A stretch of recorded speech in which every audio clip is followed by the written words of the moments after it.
मोदी जी आने वाले दिनों में पूरे विश्व के लिए एक ब्रांड बन जाएंगे। आप में मोदी जी आज के समय में स्वयं एक नाम है, ब्रांड नहीं कहूँगी मैं, वो एक नाम है। जहाँ भी थोड़ा मन मुटाव है और देखिएगा खून है, कभी भी दूर नहीं जा सकता।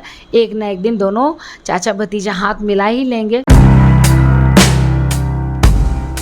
नमस्कार, मैं प्रेरणा, आप देख रहे हैं द टुडे बिहार और इस वक्त हम बीजेपी कार्यालय में हैं जहां पर सुषमा साहू जी से बात करने वाले हैं। दरअसल बिहार के कई ऐसे मसले हैं जो इस वक्त खूब सुर्खियों में है, उसी से जुड़ा बात हम करने जा रहे हैं।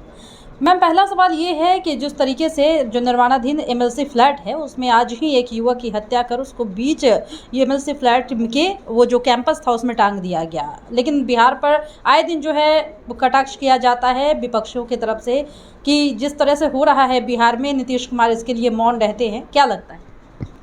देखिए, मौन रहते थे कुछ दिनों के लिए, अब कोई मौन नहीं रहेगा। जो घटना घटी है वो बहुत ही दुर्भाग्यपूर्ण है। मैंने वीडियो फुटेज देखा है, रूह कांपाने वाला है। जो अपराधी हैं उनको बख्शा नहीं जाएगा, ये मैं सख्ती से कह रही हूँ आपको और आपके चैनल के माध्यम से। रही बात कि अभी जो परिस्थितियाँ बन रही है, शासन हाथ में आया है। आपने कुछ दिनों पहले देखा था कि जब हमारी सरकार नहीं थी, इंडिया की गठबंधन की सरकार नहीं थी, तो चरमता पर चली गई है। उस चरमता को कंट्रोल में करना, आज आप देख रहे हैं विस्तार हो रहा है। सरकार का गठन विस्तार होने के बाद सभी लोगों को अपने अपने कार्यों का दायित्व भार मिल जाएगा और उसके बाद देखिएगा कि कानून पर जो लोग जिस तरीके से कानून का मजाक बना रहे हैं, उनका जल्द ही मजाक बनने वाला है और सलाखों के पीछे नजर आएंगे आपको।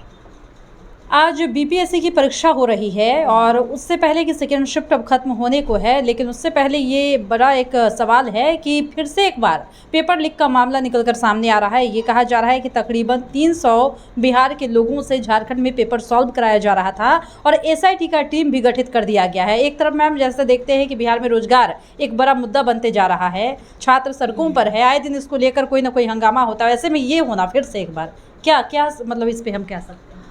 ये पूरे भारतवर्ष में एक परिपाटी की तरह लोगों ने शुरू कर दी है कि मतलब कुछ एक ऐसे गैंग और कुछ ऐसे लोग सिर्फ पैसे के चलते, माने पैसा उनके लिए इतनी अहमियत रखता है कि वो बच्चों के भविष्य के साथ खिलवाड़ करें। देखिए, सारे बच्चे जो पढ़ने वाले ये नहीं कर रहे हैं।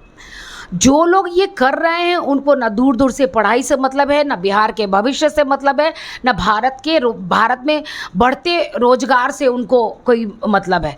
उनको मतलब सिर्फ और सिर्फ है कि उनको कैसे ज़्यादा से ज़्यादा धन एकत्रित हो और उस धन से ये नहीं सोच रहे हैं कि उन जगहों पर उनके बच्चे होंगे और वो सज़ा याफ्ता होंगे तो कैसा नज़ारा होगा।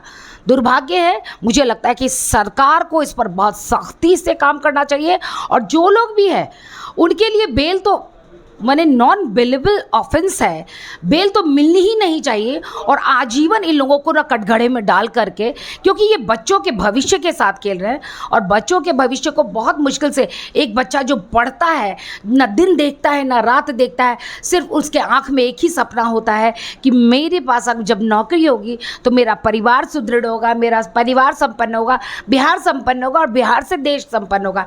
लेकिन उसके सपने को चकनाचूर करने वाले लोगों को बख्शना नहीं चाहिए। उनको काल कोठरी तो हो, लेकिन इसके साथ ही मुझे लगता है एक्ट में संशोधन भी करनी चाहिए कि ऐसे लोग जो हमेशा मजाक और एक सवाल खड़ा कर रहे हैं, ऐसे बड़े एग्जामिनेशंस में भी या छोटे एग्जामिनेशंस में भी, इनके लिए सज़ा और भी कड़ी हो जानी चाहिए ताकि भविष्य में ऐसा करने से पहले वो 10 बार उनकी रूह कांपे। इस वक्त जो सीट शेयरिंग की बात हुई जिसमें चिराग पासवान को 5 सीट दिया गया, इसको लेकर पशुपति कुमार पारस नाराज चल रहे हैं क्योंकि वो आप लोगों के साथ इतने दिन से थे, तो बावजूद इसके इन तमाम मसलों के बाद जिस तरह से उनका रवैया है सामने आ रहा है, नाराज़गी जाहिर कर रहे हैं वो, क्यों आखिर ऐसा फैसला लिया गया? देखिए, मैं इस विषय पर ज़्यादा टिप्पणी नहीं कर सकती क्योंकि ये शीर्ष नेतृत्व का निर्णय है और शीर्ष नेतृत्व यानी जब एनडीए गठबंधन की बात होती है तो शीर्ष नेतृत्व ही जो दिल्ली में बैठे हुए लोग हैं, जो बिहार में भी प्रदेश में हैं, उन लोगों की सभी राय मशवरे के बाद ही कोई निर्णय लिया जाता है।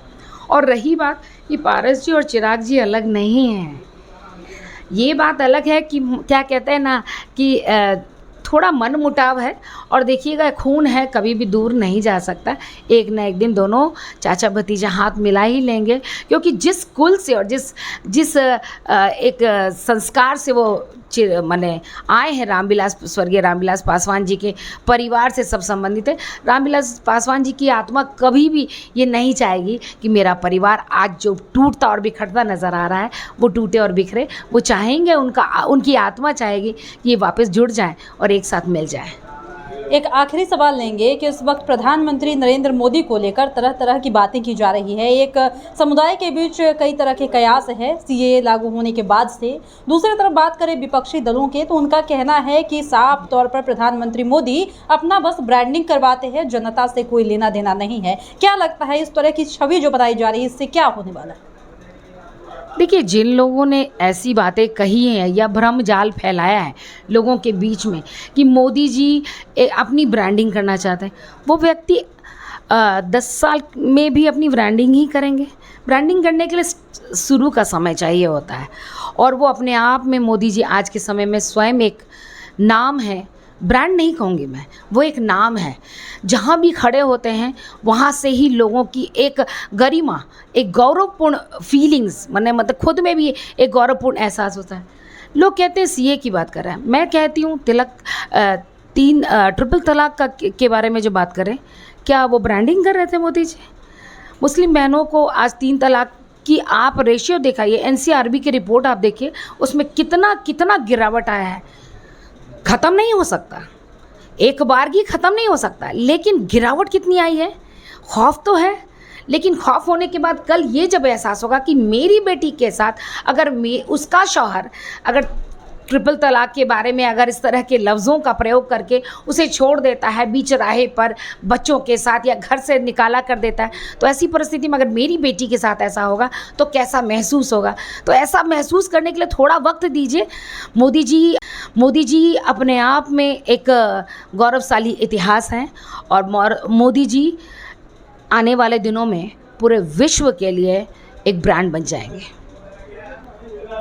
तो इस वक्त हमारे साथ ही सुषमा साहू जी, जिनसे हमने बातचीत की कई मुद्दों पर। बिहार में इस वक्त जो तमाम मुद्दे चल रहे हैं, इस पर जनता की कई तरह की अपनी अपनी बातें निकलकर सामने आती है, अपने अपने मंतव्य हैं। इन्होंने बहुत अच्छे से बारीकियों से कहा है कि कैसे यहाँ पर बिहार में जो है चीज़ें बदल रही है। साथ ही इन्होंने मोदी सरकार की भी बात की कि जो छवि बनाई जा रही है मोदी सरकार में, अब उन्हें जो है मोदी जी को अपनी छवि बनाने की ज़रूरत नहीं, ब्रांड बनने की ज़रूरत नहीं, उनका नाम काफ़ी है। साथ ही इन्होंने 3 तलाक पर भी बातें कही, जो खुद में एक अहम मुद्दा है, और ये भी जनता को समझने की ज़रूरत है कि इसके क्या फ़ायदे हो सकते हैं। फिलहाल इस वक्त की खबर में इतना ही, और भी ऐसी तमाम वीडियो अपडेट्स के लिए बने रहिए हमारे साथ और देखते रहिए हमारा चैनल द टुडे बिहार। धन्यवाद।